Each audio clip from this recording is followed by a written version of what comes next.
that's right. That's right. I forgot. Yeah, so that those online will hear us. We want to welcome you here, First Mount Carmel, and we are grateful again for the opportunity to share information on banking and scams and fraud and all of that. Some of you may have gotten letters, like I have, as it relates to that, and had to go to my bank and verify that this was not real. It didn't look real, but I didn't know because it did have the insignia of my bank. So that's how good they are, and they're getting better. So I'm sure that Ronica will share more information as it pertains to that. So I'm glad that you're here. I want you to ask questions as, whichever way how Ronica does that. I want you to please ask the question. Don't leave here without getting your questions answered. And also, you may have something that you're asking for somebody else. We want you to take advantage of that as well, all right? So, again, thank you all for coming and sharing. Y'all come on close now so y'all can hear. It's not like it's going to be a Sunday morning crowd, usually. How you doing, sir? And madam, good. Y'all come on up. Make yourselves at home. I want to open with a word of prayer, and I'm going to turn it over to Ronica. She want to share with us an hour or so, whatever you want to do. And please ask your questions. Everybody has a folder? Got your folder? All right. Well, let's pray together. Father, we're grateful for this day, for the opportunity, God, to share.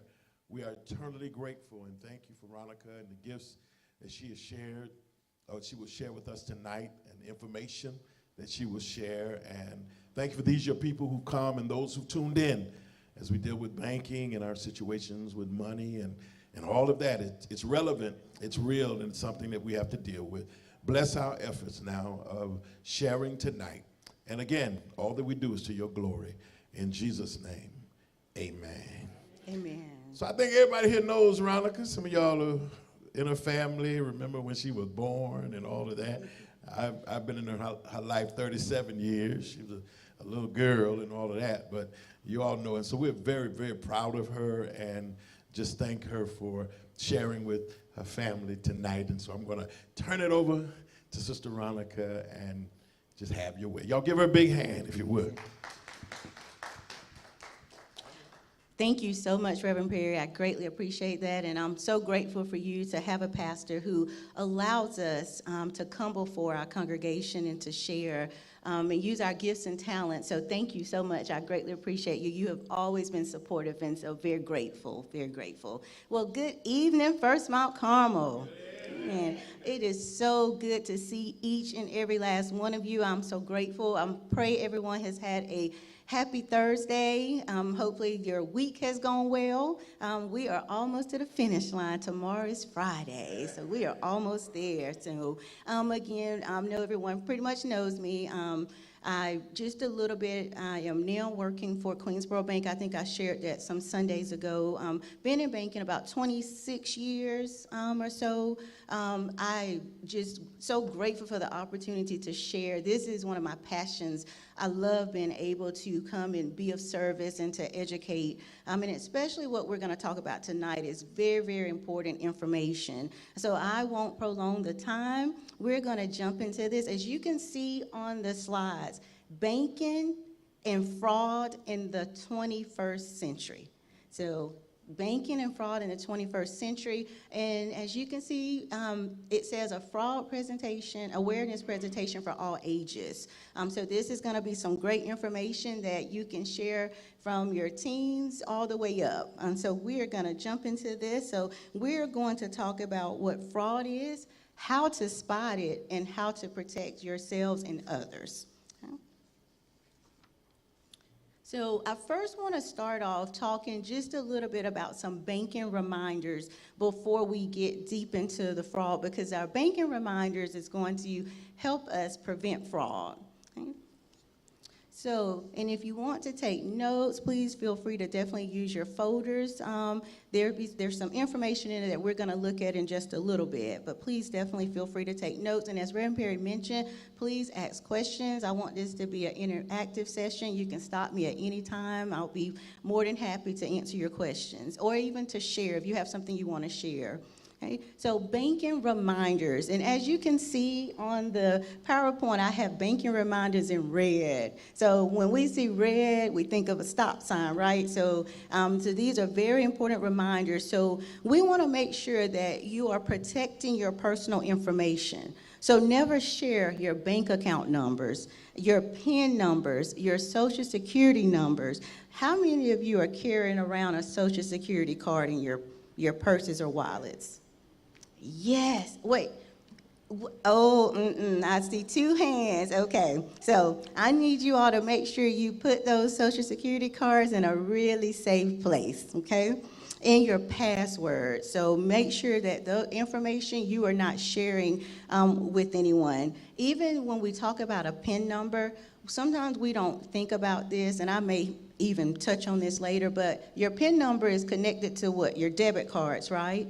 So it may be your husband, it may be your child, but your PIN number is specifically for you. Because if fraud happens, you may be asked a question, you're gonna be asked a question, have you shared this PIN number with anyone? So that's why it's very important to make sure you're protecting your personal information. When we talk about passwords, you want to be creative. Be creative. I know sometimes it's a hazard. I feel like I have 15 million passwords every day. I'm like, oh my goodness. So, it's not always safe, but I have it locked. I have to write all those down, and I just lock it away because it's just too many to remember. But again, I have it somewhere safe that no one else can access. So make sure that you're being very creative when creating passwords. Don't use your birthdays, socials, nothing personal. So you want something out of the box that no one would think of. So be cautious with emails and texts. So you don't want to click on suspicious links, and we're going to dive into this a little bit later. And one thing we will never do as a bank, we will never ask for your login information. So if you have online banking, we're not going to send you an email and ask for that information. So if someone is sending that to you, I can promise you it's not your bank, okay? So definitely keep that in mind. So you want to monitor your accounts. How many of you in here have online banking? You have an app on your phone or you're logging in? Wonderful. Yes, that is great. Great, great. Sometimes people are a little afraid of going online and viewing their accounts, but I promise you it's safe, and it's a really good idea to make sure that you are logging online because it's easy access to keep your eyes on your account. Okay, so it's a great tool to be able to make sure everything is correct on your checking account or your savings account. Okay, use secure connect. I'm sorry. Yes, sir.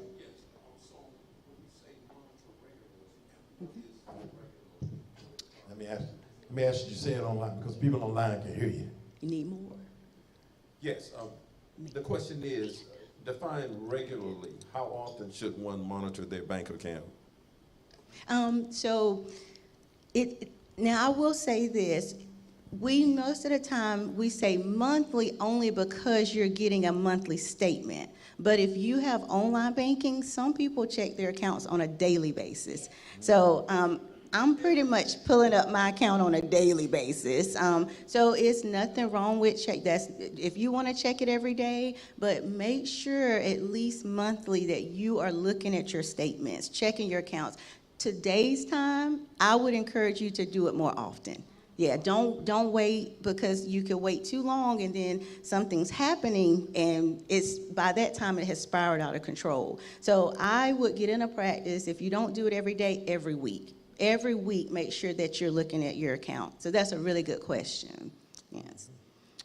Something else to be mindful of is avoid banking on public Wi-Fi. So that can be a very dangerous situation because if you are out somewhere and let's say you're on Starbucks, and I use that because I absolutely love Starbucks, but if you're there and you are on their Wi-Fi, if it's not secured, then guess what? Your information's out there. So you want to make sure that you are on a secure Wi-Fi when you're looking at your banking information. Okay. How do you know if it's secure? So it should ask you to put a password in. Great question. Yeah, so if you're not being asked to put a password in, then you know that's not a secure Wi-Fi.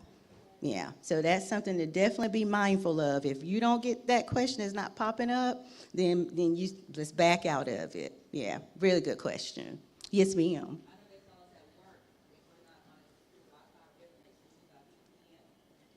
Yes, VPN. Yeah. They need to hear you online. yes. Now, I was just saying that if you're not on a private Wi-Fi, make sure if you're working or whatever, we have to use VPN whenever we're working and not on a private Wi-Fi, because that protects Yes. your data also. Yes, thank you for that. And yet you're absolutely right. They just recently updated our VPN access. So VPN is another, it's safe, it secures when you're online. So that, thank you for bringing that up. How many of y'all do not know what VPN Oh, yeah, means? VPN. Yeah, me either. I ain't lying. Half of y'all lying. Y'all know y'all don't know. So, Y'all know those are good technical terms, but I didn't know. yes. VPN. I don't know what that is. Tell me. Yeah, so virtual private network, so what that does, so for instance, so my work laptop, so when I bring my work laptop home, when I get ready to log into it, I have to make sure I log into VPN, so therefore the bank's information is secured. So when you pull up the computer, VPN, sometimes it automatically pops up, or you may have to pull it up, but it's almost like another app. And so most companies, they actually put those on our PCs for us. So as Dee Dee was just mentioning her job, so that's something that the companies control for us. Now, you can get VPN access. You can do that personally, but most of the time, most companies use it. But it's, period. But yeah, so it's, you'll log into it, and most of the time, it's whatever you're logging into, like your work Windows, it's most time that password that you're using. Then it's going to also ask for a code. It's going to give you a code, and you're going to have to log that information. And then you're on a secure site.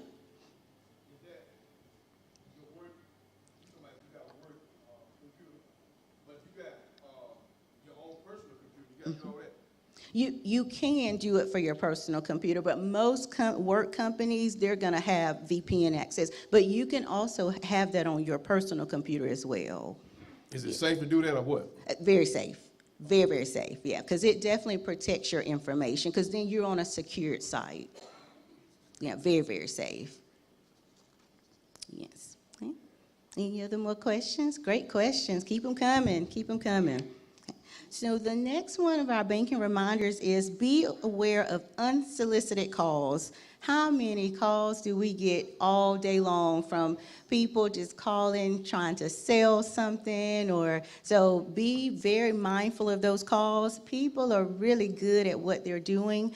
They make things sound just too good to be true. So if you have to, if it's your bank calling and you don't feel comfortable, hang up. Hang up and call your bank back yourself.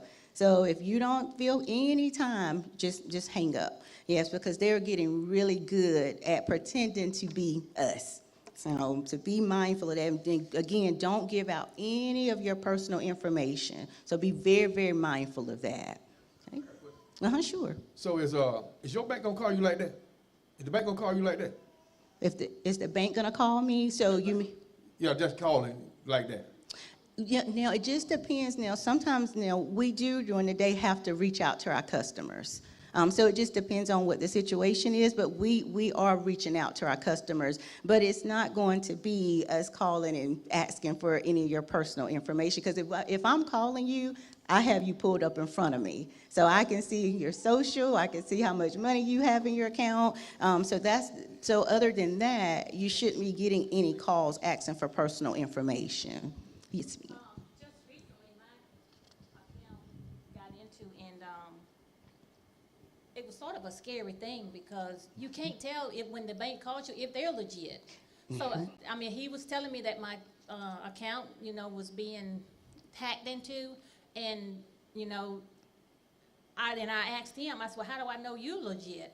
So I went on, I hung up from him, and I called the bank. And they said, yes, my account was in the red or something, he said.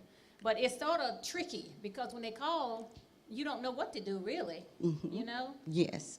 Yes, you're exactly right, but you did the right thing by hanging up and calling your bank, because they're so good that they are even getting our phone numbers. So it may look like Queensboro is calling you, but it's not Queensboro. So that's how good they're getting with scamming people. So yeah, so you did the right thing. That's why I said, if you don't feel comfortable, definitely hang up. So just say, hey, well, let me call my bank myself. So, yes, ma'am. This was years ago, and perhaps banks don't do that anymore. They have another way of doing it. But I was in Washington, D.C. visiting my daughter, and I couldn't use my card, and I need to use it to pay for my Uber ride. And I said, what in the world is wrong? But anyway, I tried to, I didn't even have anything to call them with. So the bank called me. I guess, I don't know whether they could see I was trying to get into it or what. You know, they called me and said, someone is trying to use, someone has been using your card in Washington, D.C. Is this you? Or, so that was a good call. Yes, ma'am. Yes, ma'am. And you will definitely get those calls.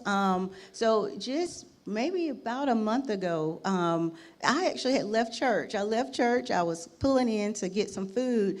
And the next thing you know, I had a text message on my phone, and it was my debit card had been compromised, just like that. And so the fraud department was reaching out to me to see if that was my transaction. And this was some crazy transaction y'all have never seen in my life. And I thought, no, I said, that's not my transaction. So they will. So we have fraud alerts, and we have alerts in place. And so sometimes you may get that call. Now, all banks try really hard. Now, sometimes it can, because, it's not perfect. It may get missed, but it's possible that someone will reach out to you and say, hey, are you attempting to use your card? So I'm glad you got that call. So, yes. So we're almost done kind of with our banking reminders. So keep your banking devices updated. We talked about apps. So, so I'm an Apple user. I know Apple users and Androids, we kind of clash sometimes, but we love each other. But, Apple was always updating always update. So make sure that you're keeping your banking apps updated, because we're constantly updating them. So for protection. So make sure you're doing that as well. Use and make sure it's your official bank app. If you're not comfortable, and we have people do this in the bank, they'll show it to us. Is this your bank app? And it's okay to do that. So if you don't feel comfortable with that, then make sure you ask your bank to make sure it's the right app. Shred sensitive documents. Queensboro in Louisville, and it's actually getting ready to come up. So some Saturdays, they actually have shred events. So it's free. You come and you can get rid of all your personal documents. So that's something to kind of keep in mind. Other banks do it as well, but you want to make sure that you are shredding any personal documents, especially your financial documents. Make sure you destroy them once you're done with them. And we just talked about setting up alerts. Again, very, very important. You can set up alerts. So if you go to a restaurant, you go to a store, you swipe your card, you can get an alert that says, hey, you just spent $50 at Captain D's. So make sure that you're setting those alerts up, because they're really good to have, because just like in my case, when I got the text message, I knew that I had not made this whatever kind of online purchase. It was like $100 and something. So great to set up alerts. Yes, sir. Saying when you swipe your card, but also you got tap and pay. Can you explain that? The difference between the tap and the swipe? Is the tap more safer than the swipe? So the tap was supposed to kind of help prevent some of these compromises. So it's supposed to have added a more safer feature, but people are still able to compromise our debit cards. So the tap and pay, most cards have kind of set up where they definitely want you to tap and pay. So I would advise to tap and pay more than just swiping your card. Now, sometimes you have to swipe the card, but definitely use the tap and pay, because it was designed to create a little bit more safer security for our debit cards and our credit cards, because the credit cards as well. Yes, a great question. Okay, so as we go through the rest of our fraud presentation, you're going to see why I started out talking about some of these banking reminders. So just please make sure to kind of keep these at the forefront because, again, these banking reminders will definitely help to prevent fraudulent activity. Okay. So let's jump right into it. So what is fraud? So fraud is the act of deliberately deceiving someone to gain an unfair or unlawful advantage. Often it's money, property, or services. So at the end of the day, fraud is simply what? Someone scamming someone. So some type of scam is what fraud is. So look at the key elements of fraud. So as you can see on the PowerPoint slide, deception. So when we think about deception, we can go to the word, right? When we think about deception, so hiding the truth, intent, knowingly you're doing it on purpose. Personal gain, again, like we mentioned, for money, goods, or services, and harm to others. Because when this happens, and I have seen so many cases and just sad, heartbreaking cases, we work hard for our money, and for someone to come and wipe out your accounts, it's just heart-wrenching. And so it harms us. We take a loss. We suffer the loss. So those are just some key elements to look at when you're thinking about fraud. Okay. Why do people fall for it? Scams look real. People are good, as I mentioned, even the phone number. They can compromise our phone numbers. So these people are really good. I always have a saying, because years ago, I used to actually work in a fraud department. And I used to have this saying, I said, while we're sleeping, these people are up just creating and coming up with ways how to scam us. And so scammers, they pretend to be someone that you can trust. They use fear. And I have seen it. I've seen customers come right in our branch, and they're on the phone with these people. These people are guiding them, and they're telling them what to do. So thankfully, they've come into the bank. So if it feels off, stop and check. Stop, check. Be sure to slow down before you respond. So just take your time. So scammers are very, very clever, and we are definitely seeing that in the 21st century. So let's look at some common fraud by age. And that goes back to the very first slide. As I said, it's a presentation for all ages because all ages are definitely being affected by fraud. So kids and teens, and this is very, very important because some of you, I know you have your children, your grandchildren, and they like to do what? Play the video games, right? They're big on these video games. So websites for kids, they can offer these free Robux, V-Bucks. I know a lot of people are familiar with V-Bucks because my precious little bonus grandson, that's what I normally get him for Christmas is V-Bucks. So they trick kids to enter in their logins. So you have to be very, very careful. Make sure you're watching what they're doing because, again, they're coming after our babies as well. Clickbait on YouTube, so something can come up and what they're doing, they're just reeling them in. Again, it's too good to be true. Fake giveaways. So we want to make sure we are watching what our babies are doing. Adults, fake job offers. You wouldn't think people would be doing this, but yes, fake job offers. They are asking for upfront payments. Now, if you're going to give me a job, then why are you asking me to give you money up front? So to me, that's like ding, ding, ding. So we have to be very, very careful with some of those offers. Romance scams, and we're gonna look at that a little bit later. So anybody, my single men, ladies in here, it's real. It's very, very real. So package delivery scam. So I don't know if y'all like me, but I love getting my Amazon deliveries, but we have to be very careful because there are times that I've gotten emails that say, well, your package is gonna be late. You need to log into here. My package shows up. So we have to be careful with that. And our precious seniors, and these seniors are, everybody's near and dear to my heart, but when it comes to our seniors, I have just seen a lot, and it's just very, very heartbreaking. And so we have to make sure we are protecting our seniors. I don't care if we have to go to the banks with them, we on the phones with them, but we need to make sure that we're definitely looking out for them. Medicare, Medicaid, IRS scams. And I will share this with you. So my mom just recently, it kind of goes back a couple of years. It started out with taxes.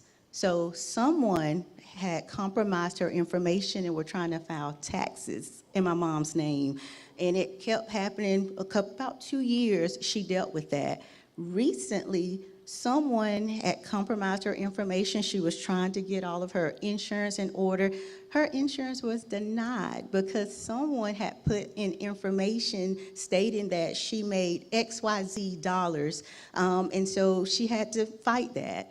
So my sister called me one day on three-way. She said, Ronica, she said, I think you need to go and let's pull Mama's credit, take a look at it. Now, I have my mom's credit. I have a security freeze on her credit. So I said, well, I know her credit's blocked. What's going on? So thank God I went, checked her credit.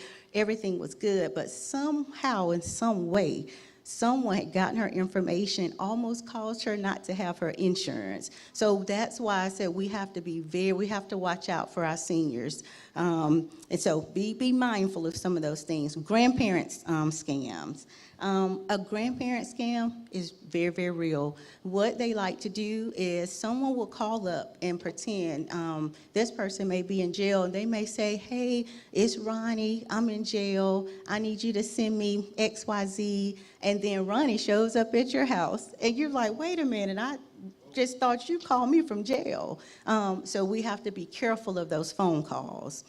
Tech support scams. So when you get these pop-up calls and they're claiming that your computer has been affected, not only your computer, but your cell phone. So I had a family member that this happened to, broke them down because, you're trying to do the right things and you think you're covering. And so they ended up scamming him and getting, a good deal of money from him, basically saying they were trying to fix his phone. So you have to be very, very careful and watch out for those technology scams as well.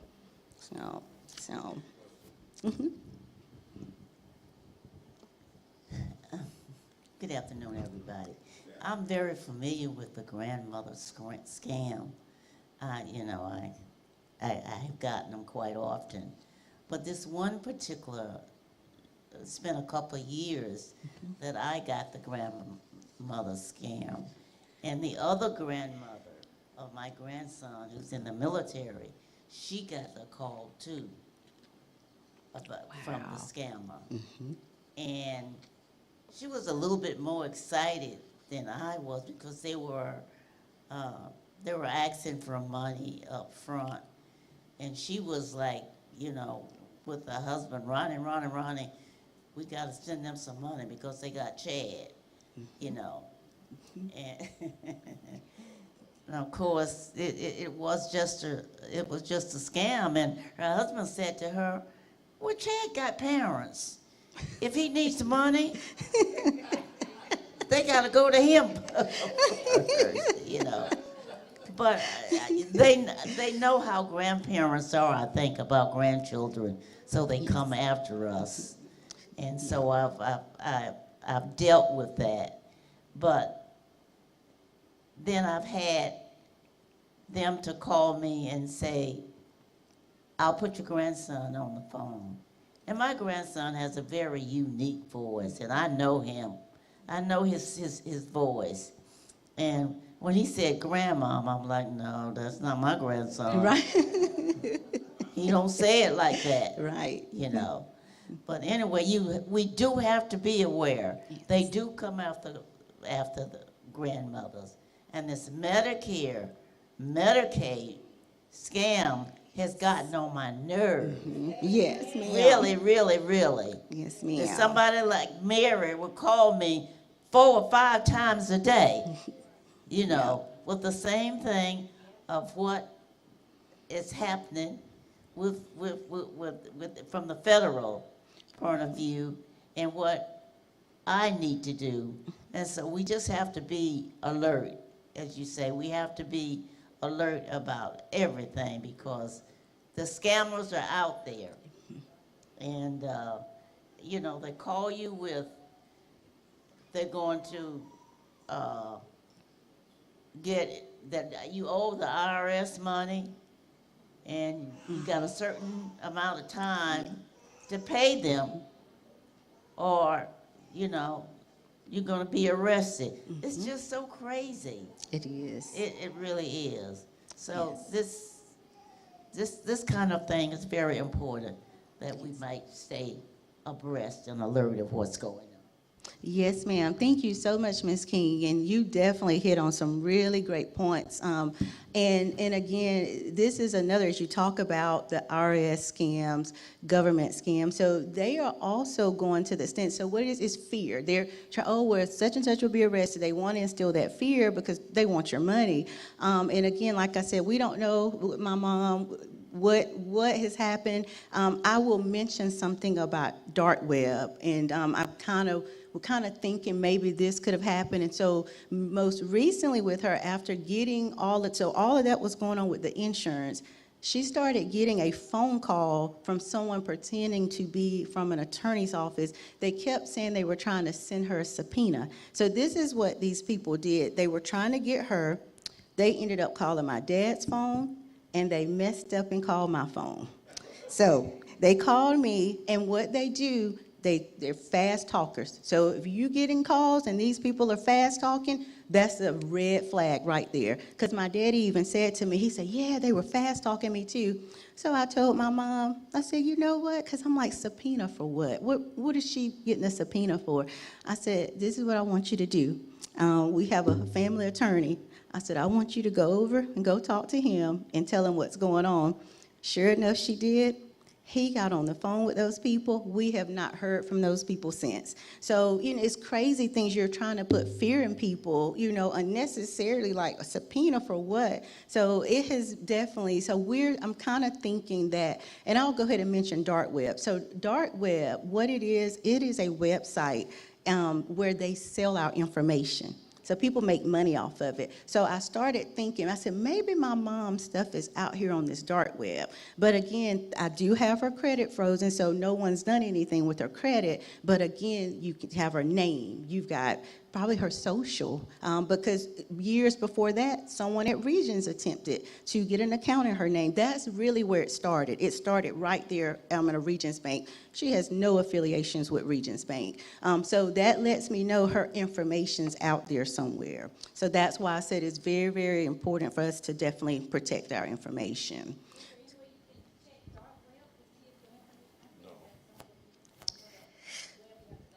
And so I'm so glad, great question, so glad. So I reached out to our BSA officer, and Reverend Perry, one day I would love for her to come, and because she digs and she does this every day. And so I reached out to her, and I said, Miss Angie, I said, is there a way for us to go on dark web and check to see if the information's out there? It's no secure way to do it, but Experian, some of the credit bureaus may have something, is what she was telling me. And she thinks Experian, you can go to them and they may can search for you. Yeah, so that was my question to you about, I knew I couldn't just pull it up, but because it's definitely not secure.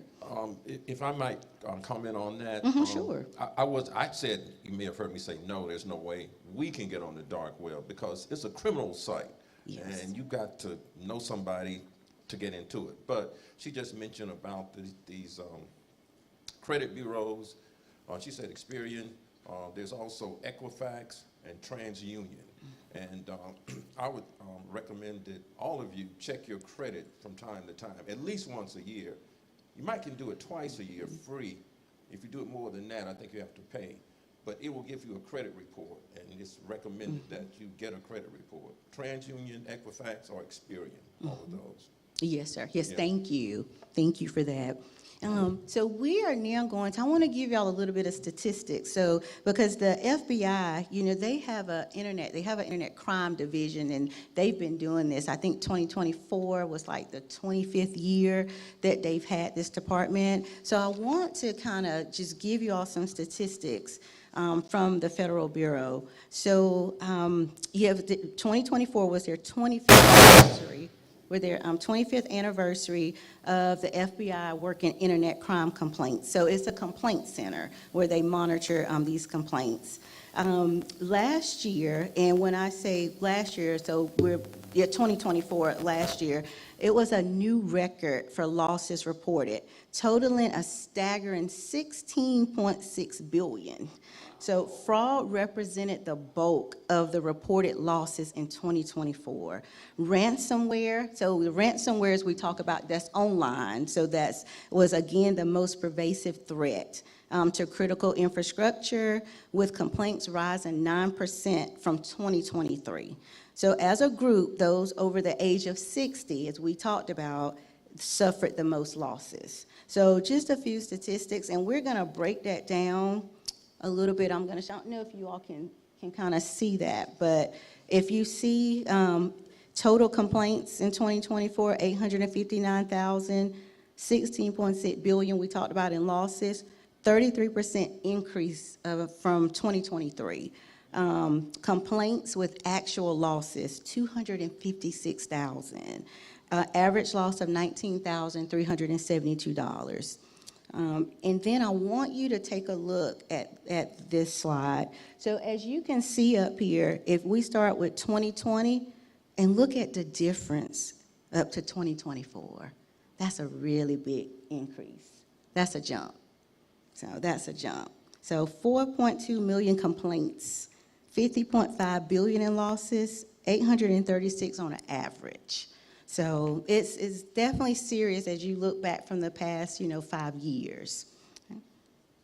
We've talked about the common fraud among age groups. So take a look at this slide. So if you see under 20, how it affects our younger people. And then when we go down, look at 60 plus, look at where that line is. So again, they definitely have a target area. They're targeting all of us, but they definitely like to prey upon our 60 and older. Okay. All right.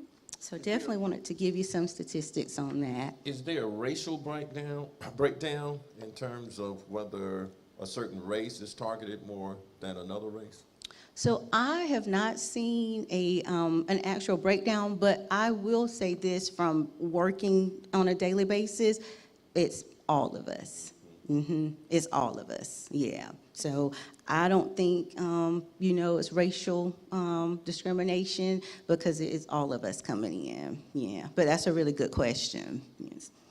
And so I want to show you this. I thought this was interesting, because Georgia, this is home for us. So these are the numbers for 2025 year-to-date, and we're just July 31st. So if you look at identity theft, look at that line, 19,261, and we're going to talk about identity theft as well. But wanted to kind of let you all, just in Georgia alone, look at the numbers.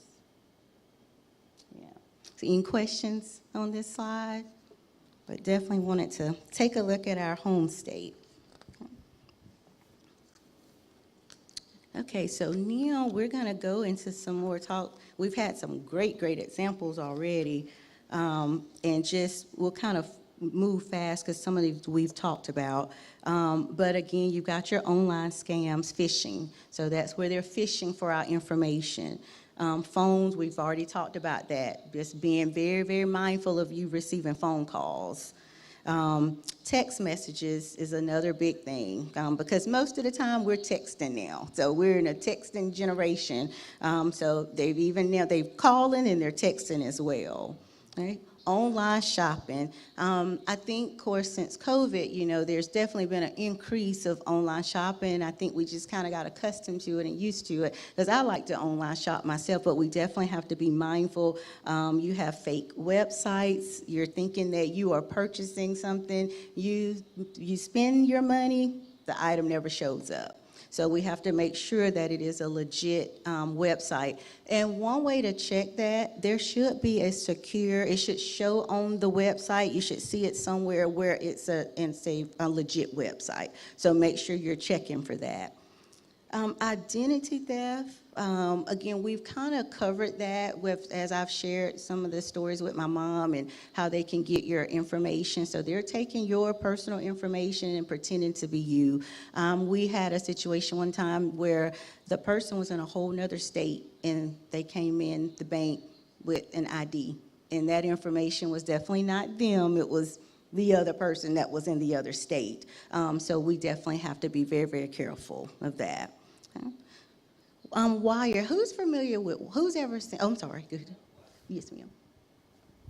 With online shopping, they tell me that it's best for you to use a Visa or MasterCard versus your debit card. Why? So the difference is, and I'll tell you this, and I'm guilty, I use my debit card all the time, but it's best really to use a credit card. Because, see, your debit card is linked to your checking account, and they can wipe out your checking account. Your credit card, there's only so much they're going to be able to do with the credit card. And so what it is, it just goes back to the refund process of that. So, so Visa and MasterCard been around a really long time, and so they're going to stand behind, their customers. But if you can use a credit card for online shopping, I definitely recommend you doing that because you can easily shut down that credit. Now, you can shut your debit card down, but you may need access to your funds. You could be away for the weekend, and then what happens? That's something else to think about. If you are traveling, please, please travel with a credit card as well. Yes, sir. And it's also hard to retrieve the money that they've taken from your debit card. Yeah, that's what I was saying. And I just kind of see that the debit card is more, the debit card is your money. Yes. The credit card is their money. Exactly. And so if they, and I've been there, if they mess you up on your credit card, the bank gonna get their money. But now, and the bank, my bank, I have a couple banks, but my first bank, I'll just say it, Bank of America said that if you get, but I also have Queensboro. Yes. Just a little bit of money in both. But anyway, if they told me very seriously that if they compromise my debit card, it's going to be harder to get that back because that's my money. And then, but they say, but if the credit card, because it's their money, oh, we're going to get it. We're going to get ours, and they do. So, and they alert me if with any purchase normally over 400, 500, whatever, they say, is this you? Yes. And I appreciate that. And some people say they get sick of that, but I'm saying, but that's for you. That's right. So don't get sick of that. Yes. And to piggyback off of that, Reverend Perry, you can set those limits. You can set them. So if you say, I want to get notices on $100, you can set those limits, those alerts. So yeah, that's really good information because with a debit card, so you're having to come in the bank, you have to file a dispute. So yeah, 3 days, we can give you provisional credit, but you may not get to keep that credit. So because then we have to do our research and do an investigation. So what Reverend Perry is saying is very true. Credit cards is their money, debit cards is our money. So definitely recommend you using a credit card with online shopping. Yes. And if you don't mind getting the alerts every day, because like mine, I got mine set at $10. So that, Yeah. no, seriously. So every transaction, and I also got Dad's Yes. banking information on my phone. Yes. So every time he makes a transaction, whether it's at Walmart or wherever, I get an alert. Good. Oh, You know, great. That way I know it's him. Then I would call him up and say, hey, were you at Walmart 10 minutes ago? You know, that way, we keep up with each other. But I set the limits at $10. Right. And it's funny because we laugh, but today you almost have to because it's happening so rapidly. It's just So, like when you do a transaction on Cash App, I always send $1 to that person first. And if that person notify me, yes, this is me. Because if they say, send me $50, you send $50 to someone, and it's the wrong person, it's tough to get that money back. that's right. That's right. Yeah, be very careful using Cash App. I would also recommend going through a third party with all your credit transactions. The third party might be something like PayPal, because then PayPal guarantees you that you'll get your money if you've been subject to fraud. Only if you do it goods and services. They have two different transactions. Oh. So if you do friends of friends, Oh, yeah. I know what you mean now by goods and services. Yeah, so Yeah. open up a PayPal account and then make all, well, if you can, not all vendors accept PayPal, but if the vendor does accept PayPal, click on PayPal. PayPal will get the money out of your account, or you might even have a PayPal credit account, and it will be charged to them. There she go, right there. Yes, yeah, thank you. Yeah, that's a really good point. Yeah, definitely, you can use a third-party vendor. I have two questions, really. A while back, somebody told me that when I'm ordering online, it's best to buy something like a Walmart card that has a certain limit on it and order with that card. And they can only get what's on that card. If you get a $50 card and order something for $40, then, that's all they can get off that card. And I also want to ask about Cash App and PayPal and all that stuff. Is that really safe? I don't do it, but I hear a lot of people talking about, well, I Cash App and I PayPal. I'm kind of, even my son does Zelle, but I don't really do any of it because I don't think it's that safe. But I just asking so I can find out, is it? Right, yes. Yeah. So, Yeah. yes. She said, what happens What's when you do happening? Cash App? Okay, yes, ma'am. Did you want to go, or you want? so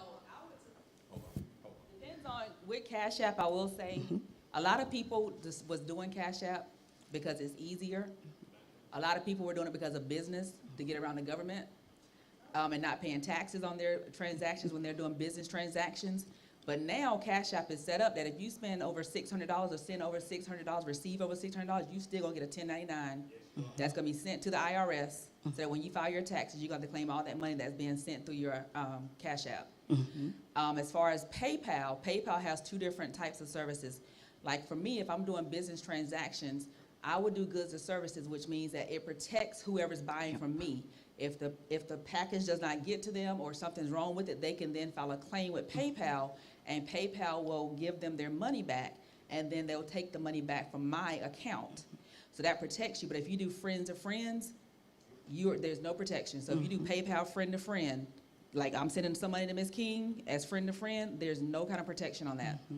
But when you do goods or services, they're gonna take a portion of your money out because it's running as a business transaction. So if you send $50, you may not get but $48 in your account when you cash out because they're gonna get a transaction fee as insurance money up front. Yeah. Yes, thank you. PayPal is very safe. Yes.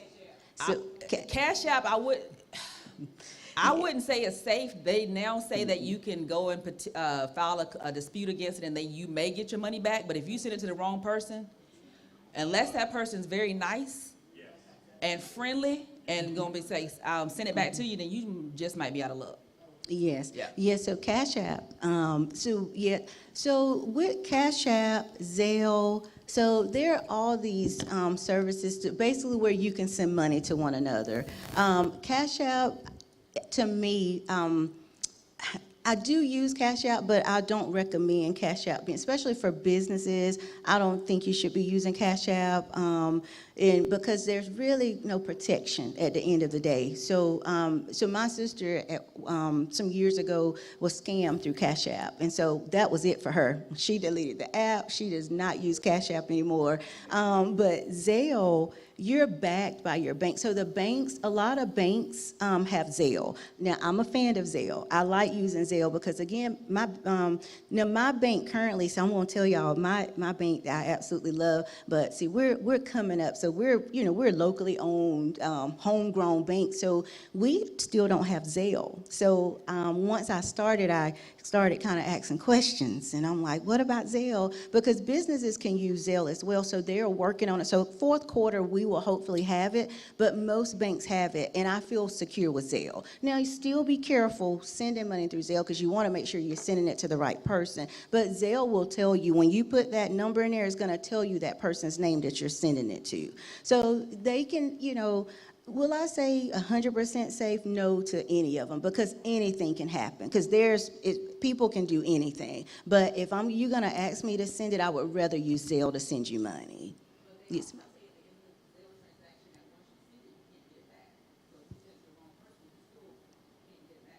So, so, mm-hmm. Mm-hmm.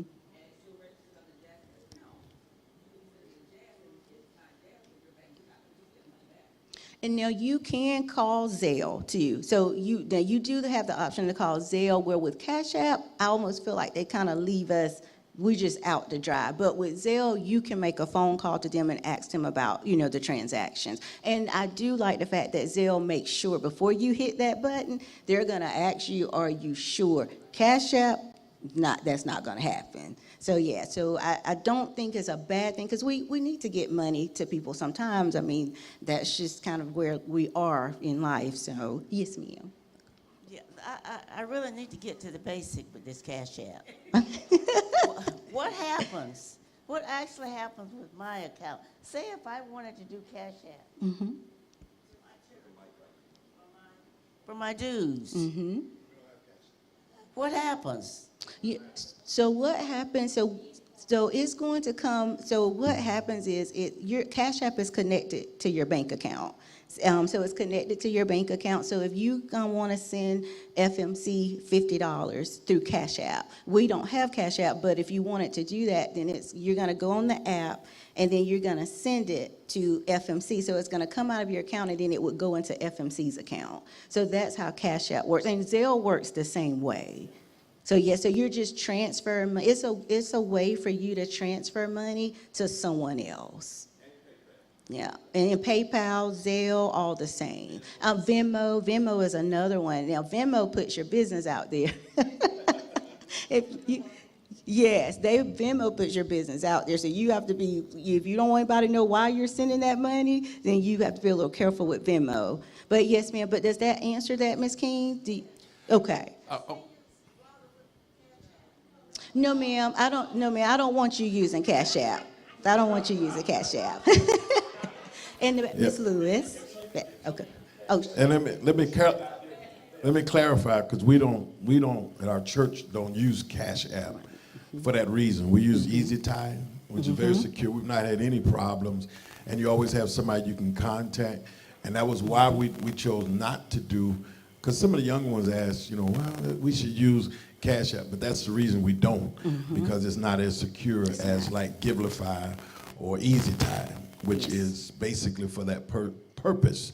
So you're not doing friend to friend, you're doing more like goods and purchases. Yes. And so we've not had any problems with that, but we did not want to do the Cash App because of what you were just saying. Now I use it personally, and I've had absolutely no problems with it, so it's worked well.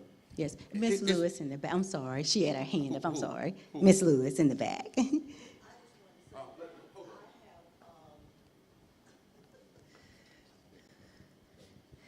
I just wanted to say that with Cash App, I was scammed. My daughter and I, we were on the phone, and at the time, trying to transaction the money between the two of us, and I never received the money.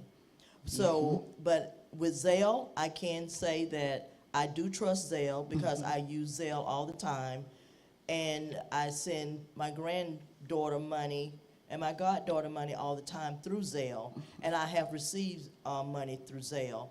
And just as they say, when you do Zelle, it's through your bank. You know who the person that you're sending it to, and it is going to ask you, are you sure? And when you hit it, and when I do send money, I'm always call the person immediately to make sure, because that money is going to get in their bank immediately. So you always make sure that that money hits their bank when you do send the money, and the person that you're sending the money to, just check with them, contact them to see if they received the money.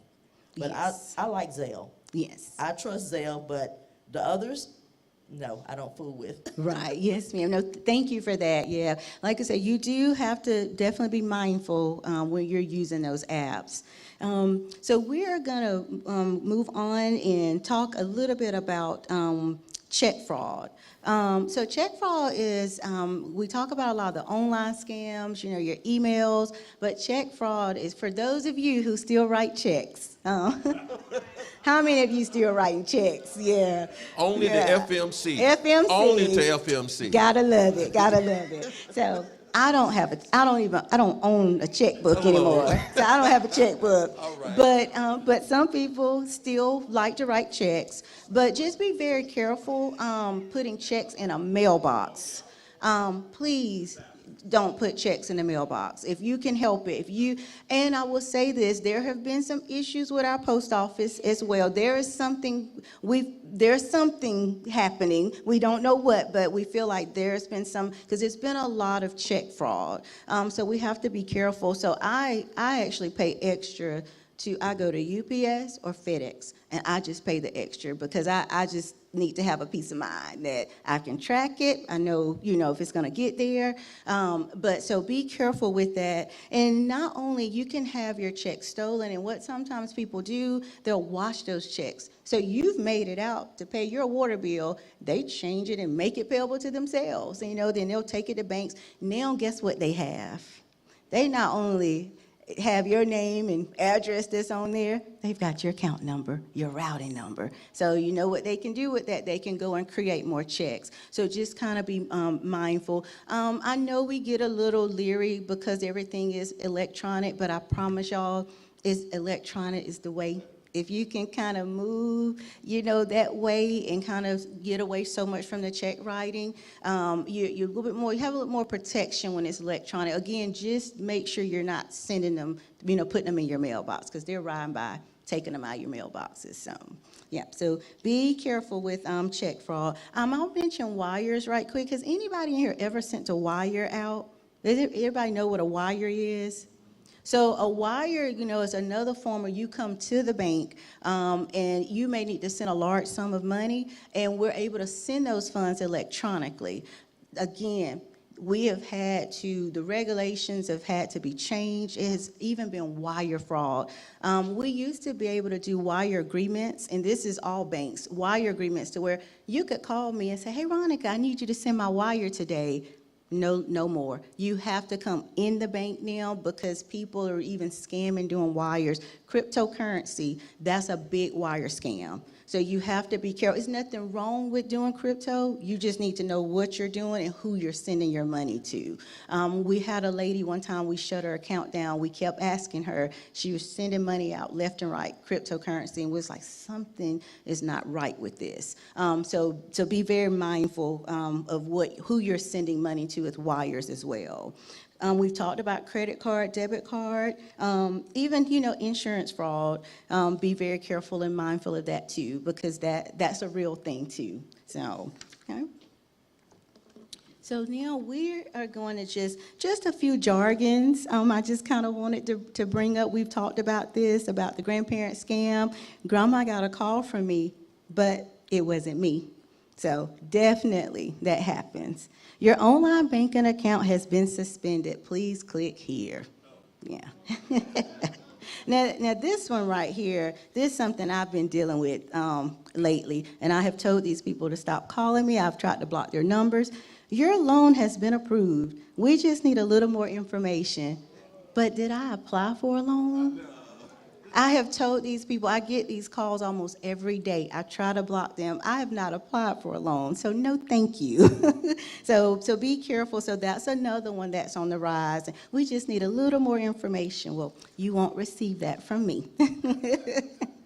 So now let's take a look at this. This is a fraudulent text that I received earlier this week. So I received this text. I know it may be a little hard for you to read, but it says, Chase security notice. Unusual activity detected. Dear Chase customer, a transaction on your account appears suspicious and may not have been authorized. Please review it now via this secure link. So y'all see the link they put there? Do y'all think I have an account with Chase? I don't have any accounts with Chase. And so that was a text that I received earlier this week. So, okay, we're gonna look at some other examples. So if you will go in your folders, we're gonna take a quick look, and I'll try to go through these. We've kind of talked about some of these. The first one, it should say examples of fraudulent online emails.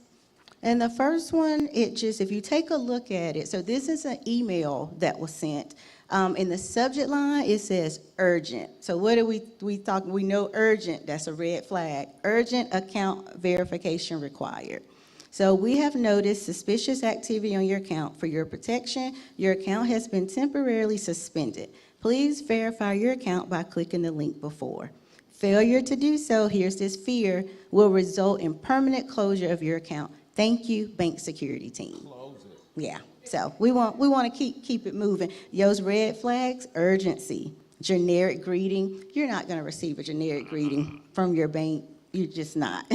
Suspicious link, threat of account closure, fear. Okay? So God did not give us the spirit of fear, so we have to be mindful of these people. The fake package delivery, this is the one I was telling you all about, that I've gotten this email myself, making it appear that my package may be delivered or it may be delayed. So be very, very careful of that. Tech support, we've talked about that one. The fake IRS refund. Now this, oh my goodness. So if you see the subject, and this is number 4, y'all, I'm on the second page, number 4. The subject says IRS refund notification. Now, who notifies you of your IRS refund? Who tells you? Let's see if my aunt over here knows the answer to that one. IRS, but we know it's the IRS, but who most of the time is going to tell you before you walk out of the door what your refund's going to be? Exactly. You're a tax preparer. Exactly. So this says, after the last annual calculations of your physical activity, we have determined that you are eligible for a tax refund. Please submit the refund request and allow 3 to 5 days to process. Really? We already know IRS doesn't reach out to us. That's just not going to happen. So so the red flag in this is the IRS never sends refund notices by email. Links asking for your personal or bank information. And this sounds too good to be true, right? This is one of those, sounds too good to be true. So this, and then the last one on here I wanted to kind of talk to you all about, romance or dating scams. I have seen this, y'all, happen. I've seen it happen. So the subject says, I can't stop thinking about you. Now, if you're married and you have somebody, then what's going to be your first? You definitely should know, delete this email. So I can't stop thinking about you. But if you are single, you're lonely, you may be widowed, you may be looking for companionship. So someone in that situation, this is going to catch their attention. So it says, hi, I saw your profile and felt a deep connection. I'm looking for someone real to share my heart with. Please write back. Let's get to know each other. Click here to see my photos. So this happens on Facebook. I don't know if y'all have ever seen this, but you may put a post up and someone comes and comments on your post, and it's things like this. So you have to be very, very mindful. I'll share a quick story about a lady, and bless her heart, she was widowed, a seasoned senior, I would say, and she fell for a romance scam. This man this is one of those times where I say they actually have you on the phone, and you're walking in a bank and they're telling you what to do. They tell you what to say, what not to say. And it's scary. So she came one day, and that's what was happening. And so she had been sending this man all of her money. He was making these promises, and none of that was true. But again, she was lonely. She was vulnerable. You know, she wanted some companionship. And so she had sent him thousands of dollars. So, you know, you don't get that money back. You know, hard-earned money you work for. And so we definitely have to be careful. That's why I said we have to check on one another. It's so important because you don't know what somebody's going through or what they're dealing with. And loneliness, it's a real thing. And so in her situation, we finally had to call in our BSA officer to come to the branch and have a conversation with her, because they get really afraid of these people. They're shaken because on the phone he's saying this is what you need to be doing. So again, they're placing fear. So again, let's look out for one another. So I've seen a lot of different things throughout my banking career, but I think the hardest is definitely see when someone is being taken advantage of, and especially when it's an elderly person.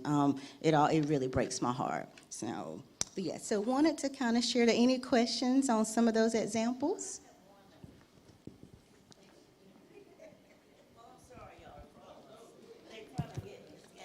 Oh yeah, you're fine, you're fine. Someone calls me quite often and want me to go to my computer. Mm-hmm. Right. That's the question that I ask. How do you know I have a computer? But they want me to go to just go, just do the, and then I want to tell y'all, be careful what you say yes to. Yes, exactly right. Because they'll start you off with questions. And you might say yes. It's better don't say nothing. Don't say anything. And I'm so glad you said that, because they are also, some of these calls, that's why I don't answer if I don't recognize the number, because some of those calls, they're just wanting our voice. And they're using that. So we do have to be careful. So I'm glad that you brought that up. So don't agree. And that's what they want you to do. See, they just want you to say the word yes. Now they've recorded that. And they'll tell you, if you go to your computer, they want you to go to your computer. To this website. Right. And give them information. Yes, exactly. Don't do it. Yep, don't do it. Yep, hang up or don't even answer. T-Mobile, for instance, they have, and I know it doesn't always work, but it does help. It identifies calls. So it'll actually kind of tell you if it's like a scam call, so that I'll look and see it, then I don't even answer those calls. Yes. I would like to just say what Ronica is saying to you guys about that. I worked at Walmart for 22 years, and I worked with MoneyGram.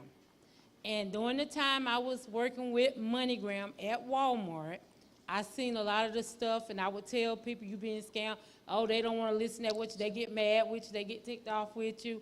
So over the years, I was like one of the top persons at Walmart that helped save a lot of people a lot of money. But when I retired in 2024 from Walmart, you get these newbies in there. They don't understand what the workers, they don't understand and they don't know what to do. Walmart ended up last year losing their MoneyGram license.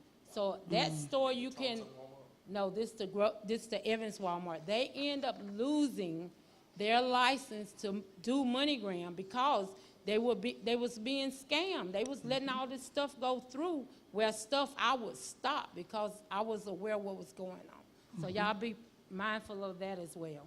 Yes, thank you so much for sharing that, because you have MoneyGram, money orders, cashier, bank checks. There are even counterfeiting bank checks. So thank you for that. Yes, be very, very mindful of MoneyGram and cashier's checks and money orders. So we are going to talk a little bit now about, we've kind of looked at some of these examples, so how to protect yourself. And we've been kind of sharing some of that, but just kind of want to go back over it. Asking the kids, make sure you are talking to your kids, your grandkids. Be in the room, as I mentioned earlier, as they are doing some of these things online. You again, be mindful of these links that you're seeing. You want to make sure that they're real. Check your bank accounts. on a regular basis. Report any suspicious activity right away. So time is of essence. If there is fraud on your account, the clock is ticking. So that is why it is very important that you are checking your account on a regular basis. And for business customers, you need to move even faster because you have a shorter turnaround window. So that's why stay on top of, definitely checking your accounts. When sending emails, it pertains to your personal information. I want to share this. Make sure you send that information secure. So there is something that, anybody heard of ShareFile? That sound familiar? So you can use ShareFile to send important documents. It's one called SendShare, and then you can send important documents using those, so that way it's protected, okay? So any questions? No, you can go online and download and get that information. It's not it may be in the App Store. You have SendShare and then ShareFile, because what you do is create an account, and you'll have an account for it. So when you get ready to send information, you'll log into that account and send your information that way. Yeah. And she just indicated, if you're a business person, which I am, I can send my clients their tax returns online, but it's encrypted through the tax software that I use. Mm-hmm. Yes, yeah. Encryption means it's secure. Yes, yeah. So, and we do that because with accountants, doing a lot of the commercial deals, you're always asking for people's tax returns and all their personal information. And so even like the accountants and all will send us that information, and it's encrypted. So definitely, you want to definitely look into making sure on your personal computers you're doing the same. Now, let's look at some red flag warnings as we've talked about some of these. So just a reminder, act fast or don't tell anyone. We know that's a red flag. Asking for gift cards or money, and they'll do that. So if someone's asking you for a gift card or money, you know something that doesn't sound right. Promises of large rewards. Well, if you do this for me, then I'll give you that. No one's going to do that.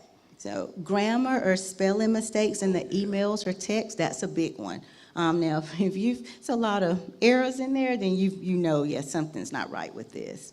Unsolicited calls, emails, or messages.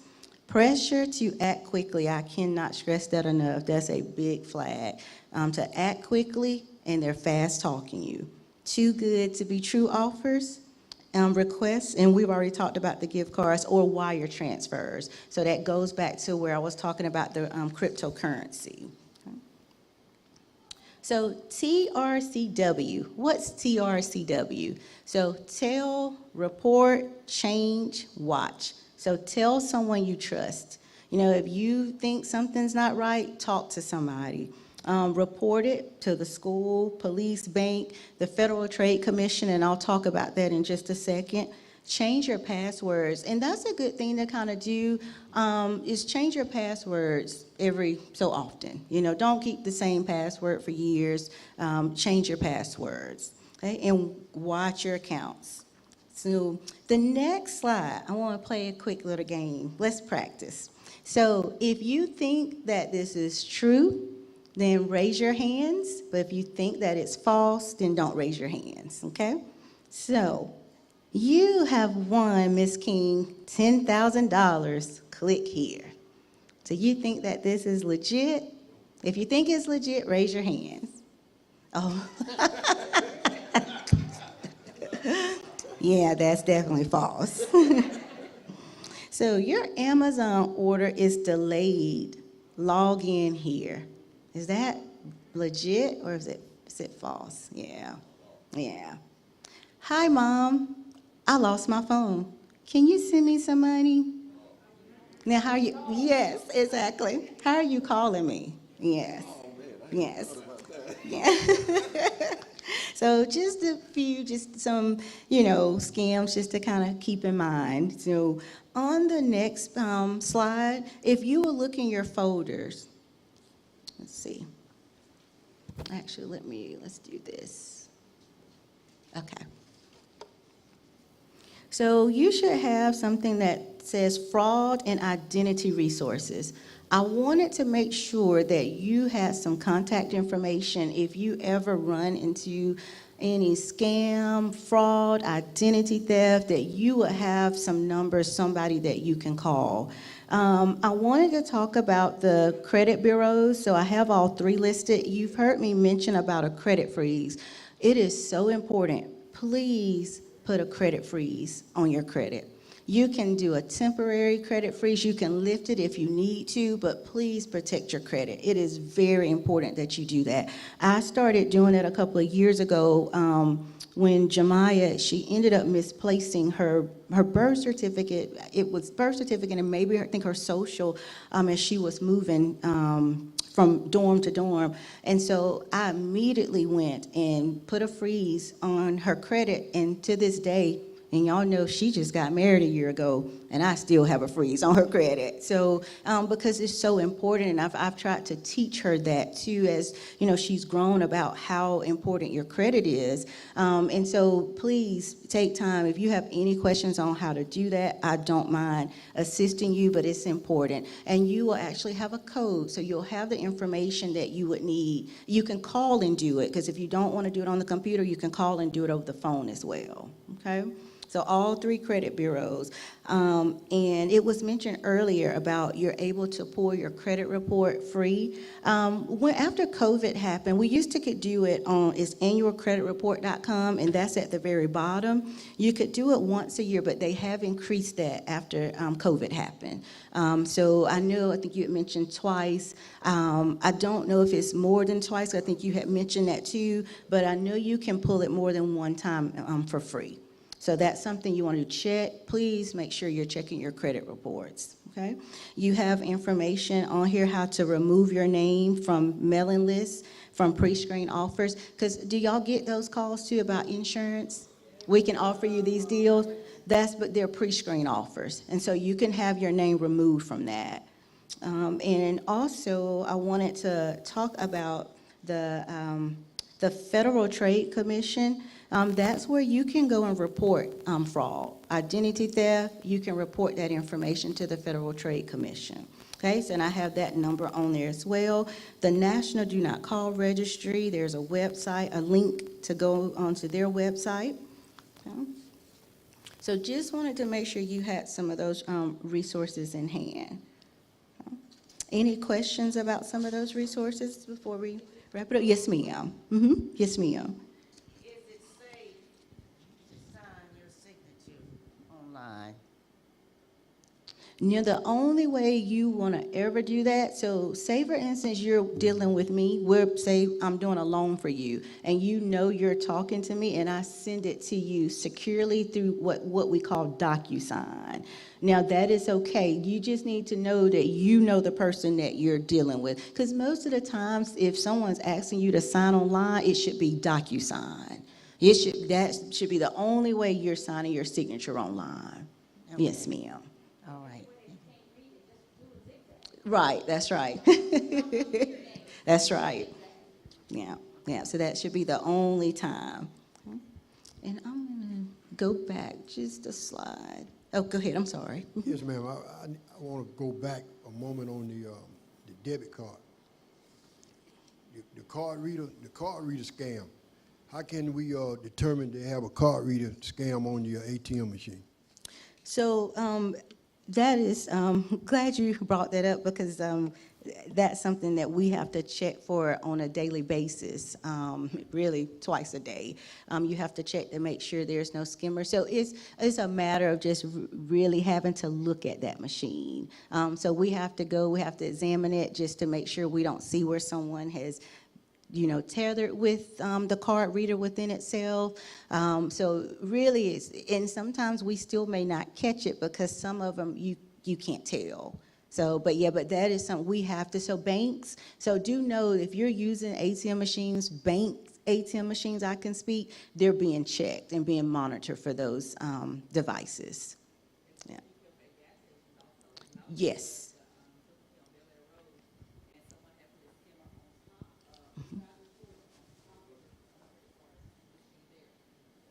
Yes, yes, thank you, yes, because they can do that too to the ones that's inside the stores as well, so they can put those skimmers on there. So again, it's hard to detect those. You kind of, because you go in and you just want to pay for things, you know, and leave, so sometimes we can't tell that they've done those things, so. You can always be like my mama. She'll tell me, hey, order this for me, because your stuff already out there. I ain't put my card out there. That's right. Yes, that's right. Well, I think we do become our parents' personal bankers, most definitely. Yes, yeah, good idea. Any other questions? I wanted to just kind of look at before we conclude, just to recap a few takeaways. So fraud is preventable, you know, it is preventable. You know, when you stay informed, alert, proactive, always verify, trust your gut, report anything suspicious. You are the first line of defense. Yeah, so talk to your bank, check your accounts regularly, share what you've learned today with your family and friends. So don't keep this information to yourself. Please share it so we can help someone else. And again, I mentioned about the Federal Trade Commission. You have that information as well. And in conclusion, I wanted to just leave you with a little quote, and it says, "An ounce of prevention is worth a pound of cure," and that's by Benjamin Franklin. So fraudsters, they are smart, but together we're smarter. Stay informed and stay secure. So thank you all so much, and please know I am always here if you have any questions. I get stopped on Sundays. I promise you I don't mind, because if I can help you in any way, I truly would want to do that. And also, too, Vernon handed me this, too. So Vernon has Legal Shield. So Legal Shield actually has some, I guess you have some products, too, that can kind of help you, identity theft products. Identity theft is the main thing, because, you know, if you ever dealt with a bank or credit card company or Equifax or something like that, you may have received a letter in the mail saying, hey, you know, your information was compromised and we will monitor your credit for 1 year. Where the scammers also know that they're going to only monitor for 1 year. So if they're going to use your information, it's not going to be used within a year. So they may wait 3 years to use your information. If you don't have some form of identity theft, trying to track that information down by yourself, it's almost impossible. If you have a job, you cannot do it. So it's worth paying a company that can track, whether it's LifeLock, Legal Shield, or whoever. I don't care who you get it from, but you need legal protection, because you cannot monitor that credit 24 hours a day, 7 days a week.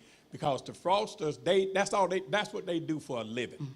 So it's 7 days a week, 24 hours a day. So we do offer that plan, like saying, if you want to take a look at it, I got information for you. So, hey, it's free. No, it's not free.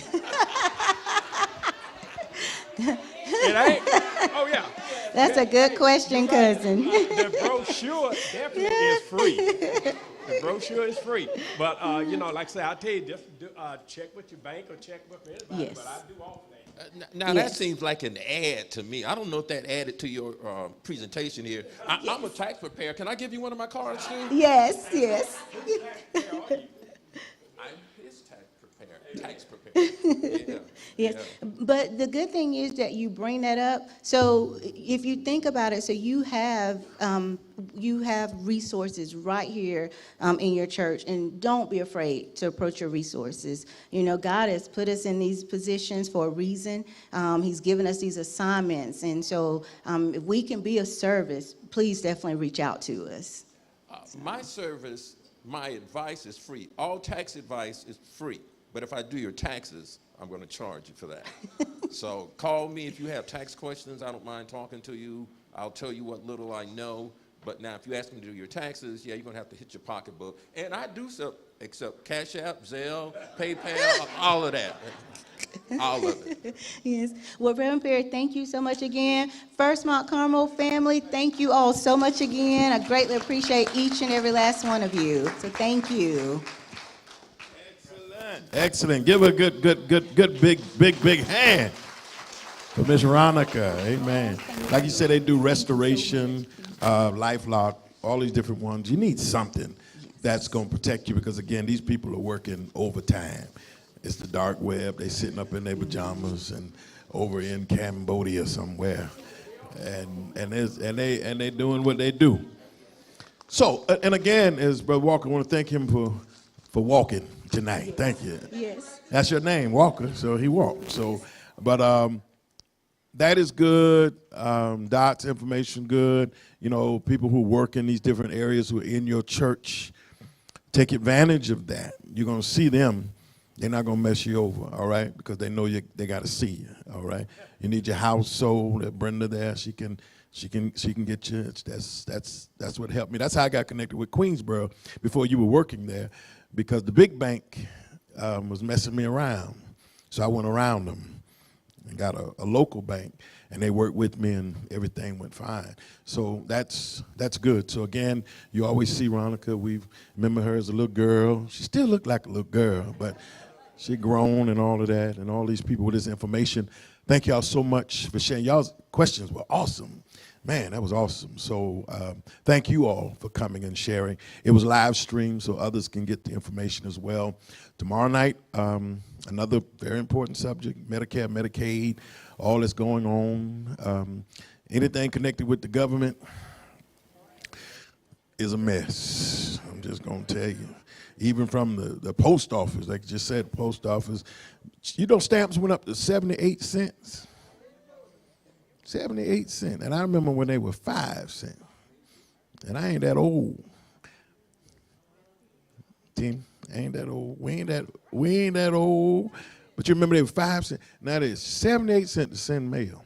Yes. Just to speak on that, so yesterday I just bought a book of stamps, $78.